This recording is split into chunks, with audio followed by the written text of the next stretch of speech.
বিসমিল্লাহির রহমানির রহিম। দক্ষিণ কোলকন্ত বাইতুল আমান জামে মসজিদ আজকের এই মাঠে তাফসীরুল কুরআন মাহফিলের সম্মানিত সভাপতি মাওলানা মোহাম্মদ ফজলুল করিম, একজন বিশিষ্ট শিক্ষাবিদ, একজন উপাধ্যক্ষ মানুষ, মাওলানা মোহাম্মদ আনোয়ারুল ইসলাম মুকুল, আমাদের এই যে এখানে যে সভাপতি সাহেব আছেন, প্রধান বক্তা আছেন, দ্বিতীয় বক্তা আছেন, এরা কি বাইরের মানুষ না আমাদের এলাকার মানুষ? ভাই, মনটা একটা বড় হয় না যে বাইরের মানুষ এদিন দিয়ে কথা কভার হয়, কি মনটা ভালো লাগে না? আচ্ছা, আমাদের দ্বিতীয় বক্তা মুকুল সাহেব চেয়ারম্যান ছিলেন, উনি সুন্দরভাবে বললেন যে বাইরের লোক যখন জিজ্ঞাসা করে ওনার মধ্যে একটা অহংকার আছে যে আমি বড়াই বানের লোক। কিন্তু মুকুল সাহেব, আপনাকে যদি আপনার ওই মাহফিলে বরিশালের কোন বুজুর্গ ব্যক্তি, কোন মেয়ানি, কোন জ্ঞানী ব্যক্তি যদি জিজ্ঞাসা করতো যে আপনার এমপি সাহেবের নাম কি, আপনি বলতেন করিমউদ্দিন ভরসা, বাড়ি কোথায়? ফারাগাছ। সেদিন আপনার মনটা কেমন করতো মুকুল সাহেব? আপনি যদি উত্তর দিতেন যে সর্বত্র নামে চলপুর, যদি আপনাকে জিজ্ঞাসা করতে বাড়ি কোথায়, আপনি বলতেন রংপুর। যদি আপনাকে জিজ্ঞাসা করতো আপনাদের এমপি সাহেবের নাম কি, আপনি বলতেন মশিউর রহমান নাঙ্গা, বাড়ি কোথায়? লালমনিরহাট। সেদিন মুকুল সাহেব আপনার মনটা কেমন করতে বলেন? আজকে আমার পরিচয় হচ্ছে, আমি এখানে প্রধান অতিথি হিসেবে এসেছি। আমার পরিচয় লেখা হয়েছে প্রতিষ্ঠাতার সভাপতি কান্তাসরা উন্নয়ন ফোরাম। ভাই, মুই এই কথাটাই 2003 সালে কভার গেছিল যে ভাড়াটিয়া তারা গঙ্গা চড়া বাঁচাও। এটাই হলো আমার প্রথম পরিচয়। দ্বিতীয় পরিচয় হচ্ছে আমি জাতীয়তাবাদী প্রচার দলের কেন্দ্রীয় কমিটির সহ সভাপতি। আজকের এই মঞ্চে দাঁড়িয়ে পবিত্র কুরআন এবং হাদিসের তর্জমা করে আপনাদের সামনে দিয়ে একটি কথা বলবো, সেই সামান্য যদি যোগ্যতা থাকে, কিন্তু আমার স্পর্ধা নাই, কারণ আমি এই পদে এই লেখাপড়া করি নাই, আরবি লাইনে পড়ালেখা করি নাই, আমি বাংলা লাইনে লেখাপড়া করেছি। কিন্তু জীবন থেকে নেওয়া, জীবনের চলার পথে প্রতিটি মুহূর্তে যতটুকু আমার জ্ঞান অর্জন হয়েছে, সেখান থেকে শুধু আমি আপনাদের সামনে একটি বিষয় বলতে চাই। যখন কোনো ভূমিষ্ঠ হয় কোনো সন্তান, তখন আমরা তাকে বলি শিশু। সেই শিশুটা নিষ্পাপ, নিষ্পাপ না ভাই? তাকে আমরা বলি বিশুদ্ধ। তাকে কি বলি?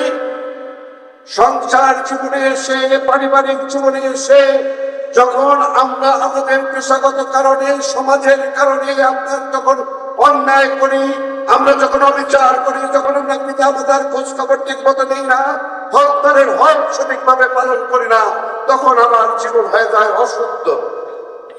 ঠিক না ভাই? আমার সকল কর্মকাণ্ডকে মহান আল্লাহর কাছে হাত তুলে যদি বলি, হে আল্লাহ, আমার জীবনে সকল পাপ মোচন করে দাও, আমি যে পথে ভুল করেছি সেই ভুল আর আমি কোনোদিন করবো না। যদি আবার ফিরে এসে সেই আল্লাহর দিকে ধাবিত হওয়ার আল্লাহ সুযোগ দেয়, সেদিন সে হয় কি জানেন? পরিশুদ্ধ। সেদিন কি আছে? কি আমার পরিশুদ্ধ। এটা শব্দ বলেছি, বিশুদ্ধ, অশুদ্ধ, পরিশুদ্ধ। তাফসীরুল কুরআন মাহফিলে যাচ্ছি, আমরা কিন্তু এই কাজটি করি না।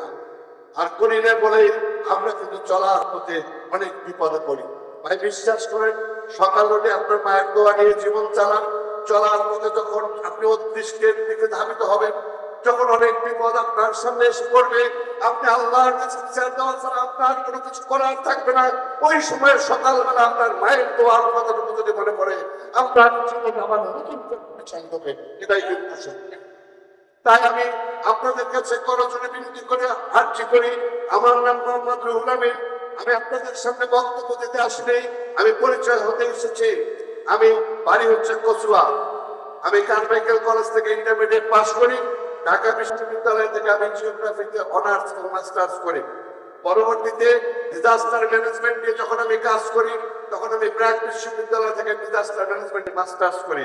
পরবর্তীতে কোরিয়া থেকে আমি ডিজাস্টার ম্যানেজমেন্টের উপর একটা হায়ার ডিপ্লোমা গ্রহণ করি এবং আমি আন্তর্জাতিকভাবে আমি একজন ডিজাস্টার ম্যানেজমেন্টের গোটা পৃথিবীতে আমি ট্রেনার। আমি আজারবাইজানের আর্মিদেরকে আমি ট্রেনিং দিয়ে আসছি। আমি মালয়েশিয়া, ইন্দোনেশিয়ায় একজন ট্রেনার হিসেবে আত্মপ্রকাশ করেছিলাম, কারণ ছাত্র রাজনীতি করেছি। কিন্তু যখন আমি পাস করলাম তখন এমন অভাব, আর জমি নদীর জমি উঠে গেছে ভাগে, আপনার মাথার হাত কোনো ব্যবসার মাথায় কোনো উপায় নাই। জীবন চলার প্রয়োজনে, জীবনকে প্রতিষ্ঠিত করার লক্ষ্যে আমি একটু দেশে বিদেশে চাকরি করেছি। এখন 2001 সালে যখন সরকার আমাদের গঠন করলো, বিএনপির সরকার, তখন আমি মন্ত্রী লিয়াজ অফিসার হিসেবে একটু চেয়ারে বসেছিলাম। সেই সুবাদে আমি কিছু স্কুল, কলেজ, এমপিও করা এবং কিছু রাস্তাঘাট করা, কিছু কাজ করার সুযোগ পেয়েছিলাম।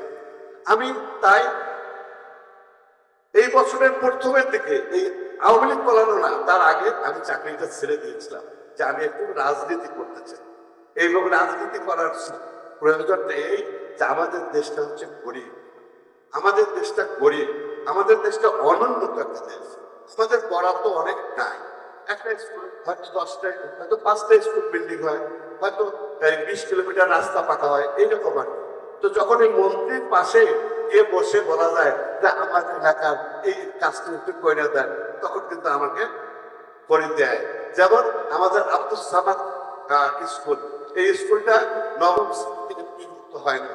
সামাদ ভাই আর দুলাল ভাই দুইজনে আমার ঘুম থেকে ডাকে তুলছে। তা আমরা একটু দেওয়ানি দরবারি মানুষ, ফিরছি তো ভোর সময়, তোমরা 7টার সময় যায়, তাই তোর বড় ভাই আমি এসে স্কুলটা এমপিও করে দিয়েছে।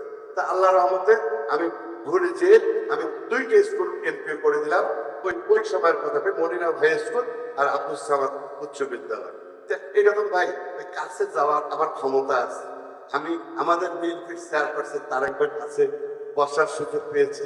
আমি তার খালাতো ভাই শাহরুল ইসলাম চৌধুরী তুহিন, আমাদের তোমারের ভাই, তার কাছে থাকার সুযোগ পেয়েছি। এবং আমার একটু এই জায়গাতে বিচরণ আছে, দেখি না যদি এলাকার কোনো কাজ করা যায়, এই জন্য আমি